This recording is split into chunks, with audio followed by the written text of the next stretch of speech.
شیعہ مسلک یا شیعہ فرقہ کب وجود میں آیا؟ شیعہ مسلک کی بنیاد رسول اللہ صلی اللہ علیہ وآلہ وسلم نے ڈالی کہ جب آپ نے ارشاد فرمایا یا علی انت و شیعتک هم الفائزون۔ ایک تاثر ہے کہ ایران یہاں شیعہ اکابرین اور تنظیموں کو فنڈ کرتا ہے، آپ کو کبھی فنڈنگ ملی ہے؟ ارشاد بھٹی صاحب سے اختلافات تو ہمارے بہت زیادہ چل رہے ہیں، لیکن اس کے آج کے اس انٹرویو کے پرومو نے دل خوش کر دیے۔ کیا مزے کے سوال ہیں اور بہت بڑے بڑے سوال اٹھائے ہیں، آپ سوال سن کر لطف لیں۔ کیا یہ سچ ہے کہ امام مہدی حاضر ہو کر جب آئیں گے، ظاہر ہوں گے، ظہور پذیر ہوں گے، صحابہ کو قبروں سے نکال کر حد لگائیں گے؟ کچھ کتابوں میں چیزیں ہیں کہ امام مہدی جب آئیں گے تو قرآن لے کر آئیں گے۔ قرآن یہی ہے، وہ قرآن لے کر نہیں آئیں گے، وہ تفسیر قرآن لے کر آئیں گے جو مولا علی نے لکھی تھی۔ ابھی جس کو آپ رد کر رہے ہیں یہ آپ کے شیعہ مورخین نے خود لکھا ہوا ہے۔ نہیں، وہ لکھا ہوا ہے مگر وہ سمجھے نہیں بات کو۔ شیعہ مورخین نہیں سمجھے؟ یقیناً جو غلط سمجھے گا تو غلط ہو جائے گا، تو ہم اس کے اوپر دین تو اپنا مذہب قربان تو نہیں کریں گے کسی ایک فرد کے۔ جی، غلط سمجھے۔ ابو لولو فیروز، یہ امیر المومنین حضرت عمر فاروق رضی اللہ تعالیٰ عنہ کا قاتل، ایران میں علامتی مزار ہے، لوگ آتے ہیں، زیارت کرتے ہیں، دعائیں مانگتے ہیں۔ شیعہ اسے بابا شجاع الدین دین کا بہادر سپوت قرار دیں۔ 2010 میں مسلمان علماء کی عالمی تنظیم نے اپیل کی کہ ابو لولو فیروز کا مزار مسمار کر دیا جائے، مگر ایرانی حکومت نے ماننے سے انکار کر دیا۔ شیعہ علماء نے تو کہا کہ یہ امیر المومنین حضرت علی رضی اللہ تعالیٰ کے شیعوں میں سے تھا۔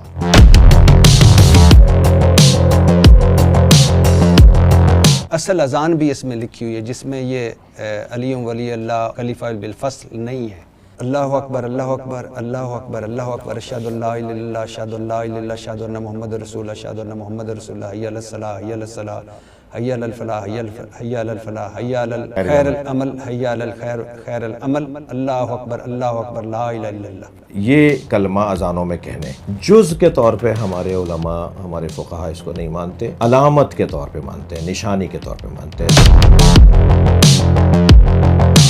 شیعہ عقائد کے مطابق اب مسلمانوں کی رہنمائی کے لیے کوئی کتاب موجود نہیں اور 12ویں امام کا انتظار ہو رہا ہے جو قرآن کے ساتھ غار میں ہے۔ کوئی غار میں نہیں بیٹھے ہوئے، وہ ہمارے درمیان ہو سکتا ہے اس وقت یہاں آئے ہوئے ہوں، ہم پہچان نہیں پا رہے۔ غیبت کا ہمارا مطلب یہ ہے، ظہور کا ہمارا مطلب یہ ہے کہ جب ہم ان کو پہچاننے لگیں گے تو ظہور ہوگا۔ غیبت کا مطلب یہ ہے ہم پہچان نہیں پا رہے۔ وہ ابھی بھی ہو سکتے ہیں، ان کی 1150 سال کی عمر ہے اس وقت۔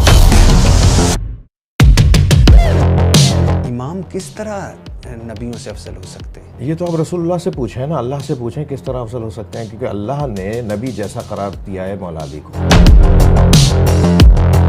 وہی رجال کشی میں ہے کہ امام جعفر صادق کے پاس کسی شرابی آدمی کا ذکر کیا گیا جس نے حضرت علی کی محبت میں اشعار لکھے تھے، تو امام جعفر نے فرمایا اگرچہ وہ شرابی تھا مگر علی رضی اللہ تعالیٰ سے محبت کرتا تھا، اور محب علی اگر شرابی بھی ہو تو اللہ اسے معاف کر دے گا۔ شیعہ مسلک کا بانی عبداللہ بن سبا ہے۔ نامور شیعہ مورخ ابو عمر بن عبدالعزیز الکشی اپنی کتاب میں معرفت الناقلین عن الائمۃ الصادقین رجال الکشی میں لکھتا ہے کہ عبداللہ بن سبا یہودی تھا، وہ مسلمان ہوا، حضرت علی سے رضی اللہ تعالیٰ عنہ سے اظہار محبت کرنے لگا۔ اس کا جو عقیدہ حضرت موسیٰ کے وصی یوشع بن نون کے بارے میں تھا وہی عقیدہ حضرت علی رضی اللہ تعالیٰ عنہ سے متعلق اختیار کیا۔ یہ پہلا شخص تھا جس نے حضرت علی رضی اللہ تعالیٰ کے مخالفین کی تکفیر کی۔ اسی بنا پر شیعہ مخالفین کہتے ہیں کہ شیعہ ازم یہودیت سے ماخوذ ہے۔ ہم اس کی تردید کرتے ہیں، اس روایت کی ہم تردید کرتے ہیں، اس دعوے کی تردید کرتے ہیں کہ جس کے اندر کمزور چیزیں پائی جاتی ہیں۔ یہ آپ کا ہے سر؟ جی ہمارا ہے۔ کتنے شیعوں نے اپنا نام یزید یا شمر رکھا ہے؟ شیعہ تو نہیں رکھیں گے۔ نہیں رکھیں گے تو کیوں رکھیں گے؟ حضرت علی کے بیٹے کا نام عمر، حضرت حسن کے بیٹے کا نام عمر، حضرت زین العابدین نے اپنے بیٹے کا یہ نام، کہاں سے طے ہے کہ حضرت عمر ابن خطاب کا وہ نام ہے؟ یزید اور شمر ممنوع ہو گئے جب سے واقعہ کربلا ہوا۔ میں تو اپنے بیٹے کا نام یزید یا شمر نہیں رکھوں گا، میں شیعہ بھی نہیں ہوں۔ تو کیوں رکھے ان لوگوں نے اس لیے کہ ان کے نام اگر نہیں تھے نا اتنی یہ۔ بڑی ناراضگی تھی، اتنا نہیں، بڑا، ان کے نام نہیں تھے نا یہ۔ متع جائز ہے بلکہ ضروری ہے۔ جواز متع کا عقیدہ نہ رکھنے والا شیعت سے خارج ہے، اور متع مجوسیہ مطلب آتش پرست، یہودیہ، نصرانیہ کی عورت سے بھی جائز ہے۔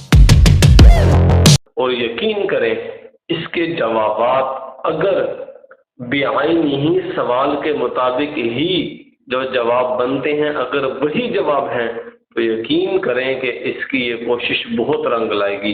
اس کا یہ کارنامہ ایک علماء کے لیے یادگار کارنامہ رہے گا. لیکن اگر اس کو اس کے سوالوں کے جواب بعینی ہی جو جواب بنتے ہیں اسی انداز سے دیے گئے ہوں، لیکن اگر اس میں ہیر پھیر ہے، اگر اس میں 2 نمبری کی گئی ہے، اگر سوالات کے جوابات کو اپنے سوچ کے مطابق دیا گیا ہے، پھر ہم کچھ نہیں کہہ سکتے. آپ سوال سن کے لطف لیں اور مزہ لیں. سلام ہے ارشاد بھٹی آپ کے سوالات کو اور آپ کی اس پوڈ کاسٹ کو. پچھلی پوڈ کاسٹ میں ایک طرف ہے، لیکن میں آپ کی اس پوڈ کاسٹ کے اوپر آپ کی بات کو سر تسلیم خم کرتا ہوں اور آپ کو سلام پیش کرتا ہوں، اور آپ کی اس کاوش کے اوپر میں آپ کو دعا دیتا ہوں. اللہ رب العزت نے آپ کو یہ جو ہمت عطا کی ہے، استطاعت عطا کی، اللہ آپ کو استقامت دے. آپ ایسے ہی صحابہ اکرام کے حق میں، صحابہ کے دفاع میں سوالات اٹھائیں اور ان کے مدلل جواب اگر آپ کو ملے تو برحق، اگر ان کو مدلل جواب ملے آپ تسلیم کریں، اگر جواب میں ہیر پھیر ہے تو آپ اس کو رد کر دیں.